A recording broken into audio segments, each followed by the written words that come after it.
एक युवा नव मतदार मला त्या ठिकाणी त्याला विचारलं, बेटा तू कुणाला मतदान करणार आहे? त्यांनी सांगितलं, मी माझ्या डोळ्यांनी चंद्रावर भारताचा तिरंगा झेंडा फडकताना बघितला आहे, म्हणून मी मोदीजीला मत देणार आहे. पुढे गेल्यानंतर एक नव मतदार भेटला, त्याला विचारलं तू कुणाला मतदान करणार? त्यांनी सांगितलं मोदीजींना.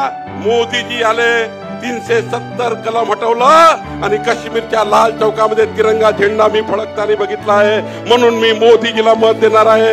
एक सुशिक्षित युवती होती, तिला विचारलं बेटा तू कुणाला मतदान करणार? ती आदिवासी युवती मला सांगितलं, काका मी मोदीजींना मतदान करणार. या देशाच्या राष्ट्रपती पदावर आमच्या आदिवासी समाजातील एक शिक्षक बहिणीला देशाचं द्रौपदी मुर्मूजीला राष्ट्रपती बनण्याचं काम मोदीजीच्या नेतृत्वामध्ये झालं, म्हणून मी मोदीजीला मतदान करणार.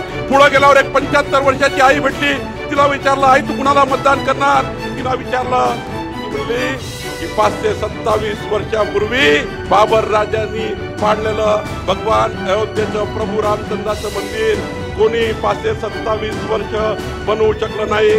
मोदीजी आले आणि मोदीजींनी 527 वर्षानंतर तंबूतले रामलल्ला जगातल्या सर्वात सुंदर मंदिरामध्ये विराजमान झाले, म्हणून मी मोदीजीला मतदान करणार.